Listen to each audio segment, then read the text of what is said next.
Hello students, যারা 2025-এ মাধ্যমিক পরীক্ষা দেবে তাদের জন্য এবিটিএর যে টেস্ট পেপার 2024-25 রয়েছে তার থেকে আমি সমস্ত গ্রামার, রাইটিং এবং সিন আর সিনের ভিডিওগুলো করে দিচ্ছি। তোমরাকে অলরেডি গ্রামারের প্রচুর ভিডিও আমি করে দিয়েছি, সমস্ত পেজগুলো কষে দিয়েছি।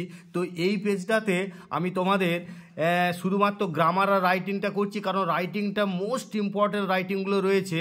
আর তোমাদের তার মধ্যে অলরেডি অনেক সিন প্যাসেজের ভিডিও করেছি, আনসিনেরও ভিডিও করেছি এবং আরও অনেক করব।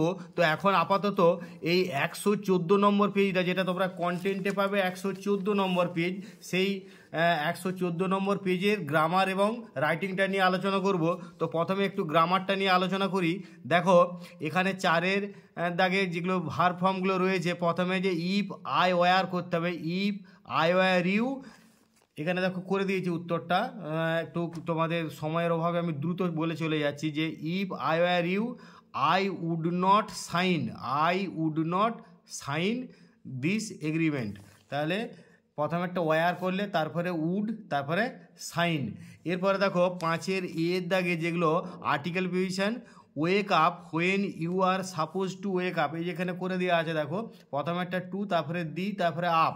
তাহলে প্রথমেরটা তোমাদের টু করলে, তারপরে don't hit the snooze button, don't keep up lying in bed, এটা হচ্ছে তোমার আর্টিকেল প্রিপোজিশন। এবারে বিয়ের 1-এর দাগে দেখো যেগুলো ডু অ্যাজ ডাইরেক্টেডে, why should I be suspected by you, এটাকে ভয়েস চেঞ্জ করলে ঠিক তোমরা এরকমভাবে করো, why should you suspect me, why should you suspect me. তারপর জিজ্ঞাসা চিহ্নটা দিতে ভুলবে না।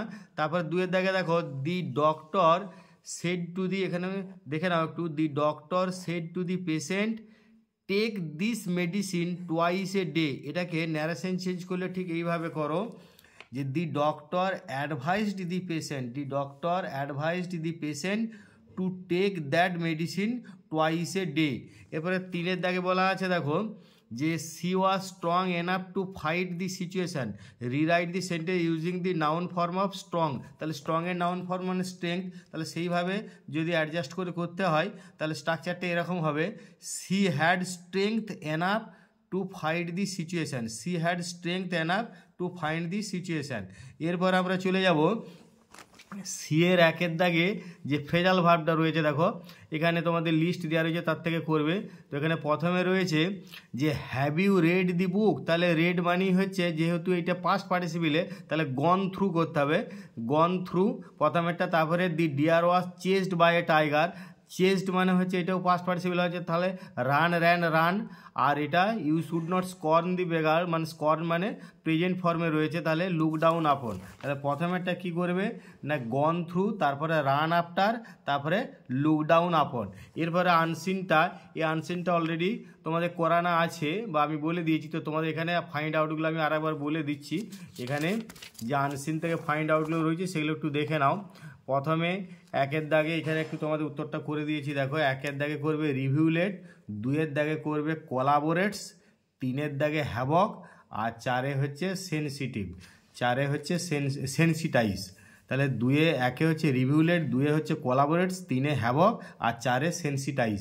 এরপর আমরা চলে যাব মোস্ট ইম্পর্ট্যান্ট, যেটা আমরা এই ভিডিওটাতে মানে মোস্ট ইম্পর্ট্যান্ট রাইটিংগুলো রয়েছে এই পেজটাতে, সব রাইটিংগুলোই কিন্তু তোমাদের অত্যধিক ইম্পর্ট্যান্ট। কারণ 2024-এ তোমরা যদি কোশ্চেন দেখো সেই অনুযায়ী বা অন্যান্য প্রিভিয়াস ইয়ারের কোশ্চেনগুলো দেখলে আমি তোমাদের অলরেডি সাজেশন দিয়েছি, তোমরা ভিডিওটা শেষ পর্যন্ত দেখো আর চ্যানেলটাকে সাবস্ক্রাইব করে রাখো, যাতে করে আমি যে সমস্ত ভিডিওগুলো করছি সেগুলো তোমরা অতি সহজেই পেতে পারো। তো এখানে প্রথমেই যেটা বলি যে দেখো এই তোমাদের এবার এর জন্য স্টোরি ভীষণ ইম্পর্ট্যান্ট আছে, স্টোরি, ফ্লোচার্ট, তারপরে অফিসিয়াল লেটার বা বায়োগ্রাফি। তো এখানে এইটা নিয়ে স্টোরি আছে, এখানে বারবার বলছি এই স্টোরির পয়েন্টগুলো সব একটু পড়ে নেবে, তারপরে সেইটা থেকে একটা টাইটেল করবে। তোমরা ভিডিওটা পজ করে হোক বা তোমাদের নিজেদের কাছে টেস্ট পেপার নিশ্চয়ই রয়েছে, সেখানে কোশ্চেনটা দেখবে, আমি তোমাদের শুধু উত্তরটা একটু দেখিয়ে দিই।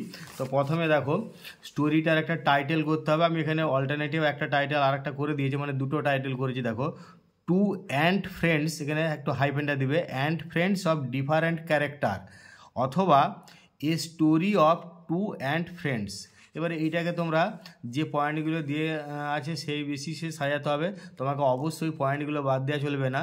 আর যদি কমন গল্প হয় তোমরা প্র্যাকটিস করেও থাকলে তোমরা চেষ্টা করবে এই পয়েন্টগুলোকে মানে কাভার করতে, তারপরে নিজেদের যদি কিছু পয়েন্ট দেওয়ার থাকে সেভাবে দিতে পারো, কিন্তু এখানে যে পয়েন্ট দেওয়া থাকবে সেগুলো বাদ দেওয়া যাবে না। দেখো তাহলে প্রথমে এরকম করো যে once upon a time there lived two ants in a certain hole, they were great friends, ছোটো ছোটো বাক্য করেছি যাতে তোমাদের সুবিধা হয়, but they were of completely different character. তারপরে one was very hard working but the other one was very lazy, the first one always advised the second one to work hard but the second one paid no heed to the first one's advice. এখানে এডিভিআইএসসি হবে ভার্বের ক্ষেত্রে, আর noun হলে A D V I C E. In course of time when the rainy season came, comma দেবে অবশ্যই, some ants located sugar granules somewhere, all the ants went there to collect sugar, the second one did not care, it danced around freely, when all returned home, the second one reached the spot carelessly. Unfortunately, it began to rain. As a result, the second one got stuck on granules. The good-natured first one came there quickly and rescued the second one. The lazy second one learned a good lesson. তাহলে এইখানে গল্পটাতে তোমরা যেরকম পড়লে সেই অনুযায়ী এরকম একটা moral করতে পারো। তো মোরালটা দেখো, a sleeping fox catches no poultry, অর্থাৎ কুঁড়ের অন্ন হয় না, sleeping fox catches no poultry. এরপরে দেখো আমরা আটের দাগে রাইটিংটা চলে যাচ্ছি। আটে এখানে উইলিয়াম শেক্সপিয়ারের উপরে একটা প্যারাগ্রাফ লিখতে হবে, অর্থাৎ বায়োগ্রাফি।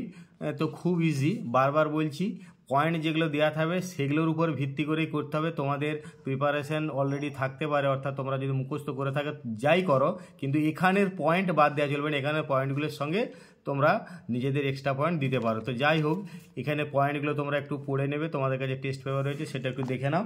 আমি শুধুমাত্র তোমাদের উত্তরটা দেখাচ্ছি। দেখো প্রথমেই উইলিয়াম শেক্সপিয়ার হেডিংটা দিলে, তারপরে দেখো, এ Galaxy of talents were born in the world in different ages. William Shakespeare was one of them.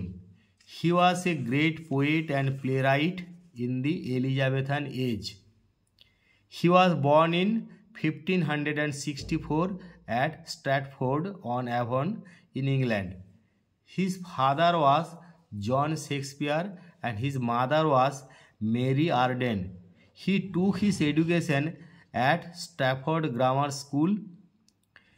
He was married to Anne Hathaway at an early age. Though he was not formally highly educated, the comata debe, he was a great scholar in the true sense of the term. তোমাদেরকে বারবার বলছি, যতটা easy করা যায় সেইভাবেই করা রয়েছে, এবং তোমাদের ঠিক 100-র আশেপাশে শব্দের মধ্যেই করা রয়েছে, যাতে করে তোমাদের সুবিধা হয়।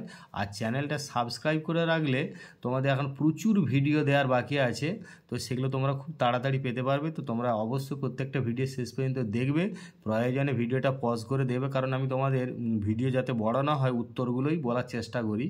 তো তোমাদের তারপরেও কোনো অসুবিধা থাকলে অনেকে কমেন্ট বক্সে কমেন্ট করছো, খুব ভালো লাগছে, এবং যথাসাধ্য উত্তর দেওয়ারও চেষ্টা করছি। তো তার সত্ত্বেও যাদের অসুবিধা আছে তোমরা অবশ্যই কমেন্ট করো, আমি তোমাদের উত্তর দেওয়ার চেষ্টা করব। এরপরে দেখো, তাহলে to sense of the term, he was considered the greatest writer in English of his time. He wrote as many as 39 plays, 154 sonnets and few other verses. Some of his remarkable and worth remembering tragedies are king লিয়ার, যেভাবে লিখেছি ওইভাবে কমা দিয়ে quotation মার্কের মধ্যে লিখবে, Macbeth, Hamlet, Othello, ETC. Some of his famous comedies which have an eternal appeal are 12th Night, As You Like It, etc. This great man breathed his last on April 23rd, 1616. We pay our heartiest homage to his beloved soul. যাই হোক, biography তোমাদের যে point দেওয়া থাকবে তার উপর ভিত্তি করে লিখবে। বায়োগ্রাফি লেখা খুব ইজি ব্যাপার, তো তোমরা একটু চেষ্টা করলে ওই পয়েন্টগুলোর উপরে পারবে বা লিখতে পারবে। তো এবারে দেখো 9-এর দাগে, এটা একটা কিন্তু মোস্ট ইম্পর্ট্যান্ট রাইটিং। এই রাইটিং এবারে 2024-25-এ যারা পরীক্ষা দেবে তাদের জন্য কিন্তু ভীষণ ইম্পর্ট্যান্ট। দেখো, write a letter to the head of your institution seeking his permission to hold a science exhibition in the science fair arranged in your town. তাহলে তোমার হেডমাস্টারমশাইকে, মানে হেড অফ ইউর ইনস্টিটিউশন মানে হেডমাস্টার বা headmistress করবে, তো তাকে একটা science fair যে তোমার এলাকার টাউনে হচ্ছে সেখানে যাতে করে সায়েন্স এক্সিবিশনটা আয়োজন করতে পারে সেই নিয়ে একটা অনুমতির আদায় করার জন্য চিঠি লিখতে হবে। Mention about the benefits of the and the details, এর সম্পর্কে পুঙ্খানুপুঙ্খ এবং এর কি উপকারিতা বা তোমার কি সুযোগ সুবিধা হতে পারে সেগুলো সম্পর্কে নিয়ে একটা লেটার লিখতে হবে। তো দেখো, তোমরা এইভাবে প্রথমেই করো, বারবার বলছি যে যেহেতু তোমাদের এটা হেড অফ দি ইনস্টিটিউশন মানে টু দি হেডমাস্টার বা টু দি হেডমিস্ট্রেস করবে, তাহলে টু দি হেডমাস্টার কমা দেবো অবশ্যই। এখানে আমি একটা কাল্পনিক লেটার মানে বারবার বলেছি যে কাল্পনিক ঠিকানা দেওয়া থাকে, এগুলো তোমরা নিজেরা নিজেদের মতন করে লিখবে। বগা হাই স্কুল, বগা, বাঁকুড়া। এবার দেখো, permission to hold a science exhibition in the science fair, তোমার এইখানে পয়েন্টটি দেওয়া থাকছে, অর্থাৎ প্রশ্নটি দেওয়া থাকে তোমার কি হেডিংটা বা সাবজেক্টটা কি করবে সেটা দেওয়াই থাকছে। এরপরে দেখো, sir with due respect I beg to inform you that I am a sincere and obedient student of class 10 of your school. You know it very well that a science fair has been arranged in our town. We have come to know that the neighboring schools have been invited to participate in science exhibition in the fair. এরকম একটু বললে কি জন্য তুমি পারমিশনটা চাই তোমাকে তার একটু তথ্য দিতে হবে। Our school is rich in brilliant students. Our science faculty is strong enough. It's a great opportunity for students to show their scientific feats and glorify the name of our school. So we seek your permission to hold a science exhibition in the fair. As a school captain, I assure you our students এখানে একটা will করে দিবে, our students will bring pride and glory to us, এখানে না হলে future টেন্সের সেন্সটা আসবে না। our students will bring pride and glory to us. Please give the permission for the exhibition and do the needful in this regard. এরপরে thank you মাঝখানে দেবে, দিয়ে কমাটা দেবে, দিয়ে ইয়োর্স ওবিডিয়েন্টলি অবশ্যই কমাটা দিলে তারপরে নিজের নামটা লিখবে, ক্লাস, রোল নাম্বার, এটা লেখার দরকার। স্কুলে চিঠি লিখলে এরকম হয়। আর এখানে অবশ্যই যেহেতু তুমি বগা হাই স্কুল মানে বগাতেই বসে লিখছো, মানে অর্থাৎ স্কুল থেকেই লিখবে লেটারটা, সেই জন্য এরকম করবে, ডেটেড করে কমা দিয়ে বগা, কমা দিয়ে বাঁকুড়া। এই যে এগুলো কিন্তু সব কাল্পনিক, তোমরা তোমাদের মতন করে লিখবে। আর অবশ্যই ডেটটা লিখবে নিজের মতন করে, অর্থাৎ তুমি যে ডেটে পরীক্ষা দিচ্ছ সেই ডেটেও লিখতে পারো, কোনো অসুবিধা না। আমি একটা কাল্পনিক ডেট এখানে লিখে দিয়েছি, যাই হোক তোমরা তোমাদের মতন করে লিখবে। তো আমি বারবার বলছি, এই এবিটি এর টেস্ট পেপার বা অন্যান্য যে টেস্ট পেপার কোশ্চেন ব্যাংক থেকে আছে, অবশ্যই যেগুলো তোমাদের 2025-এর জন্য ইম্পর্ট্যান্ট রাইটিং সেগুলো নিয়ে আমি ভিডিও করব। তোমরা চ্যানেলটা সাবস্ক্রাইব করে পাশে থাকো। তোমাদের এই রাইটিং, গ্রামার তো সমস্ত আমি পেজ করে দিয়েছি, তোমরা জানো, মানে আগে আমার এই চ্যানেলটাতেই অন্যান্য ভিডিও দেখতে পাবে, লিঙ্ক দেওয়া থাকবে আমার এই ডেসক্রিপশন বক্সে, তোমরা দেখে নিতে পারবে। তো তোমাদেরকে বারবার বলছি, সমস্ত রাইটিং যেগুলো ইম্পর্ট্যান্ট না, কারণ রাইটিং 30 নম্বর যেহেতু আছে, রাইটিং ইম্পর্ট্যান্ট, আমি ভিডিও সব রাইটিংগুলো নিয়ে করব। এইটা টেস্ট পেপারে যে সমস্ত ইম্পর্ট্যান্ট রাইটিংগুলো রয়েছে। আর এবারের জন্য ইম্পর্ট্যান্ট বারবার বলছি, স্টোরি, ফ্লো চার্ট আর অফিসিয়াল লেটার মোস্ট ইম্পর্ট্যান্ট আছে, তার সঙ্গে বায়োগ্রাফিও পড়তে পারে। তো তোমরা এই 4 ধরনের ভিডিওগুলোই বেশি করে করবো, অন্যগুলো হয়তো টাচ থাকবে কিন্তু এগুলো নিয়েই বেশি করে করবো। যাই হোক, তোমরা এতক্ষণ ধরে ভিডিওটা দেখলে তার জন্য তোমাদেরকে অসংখ্য ধন্যবাদ।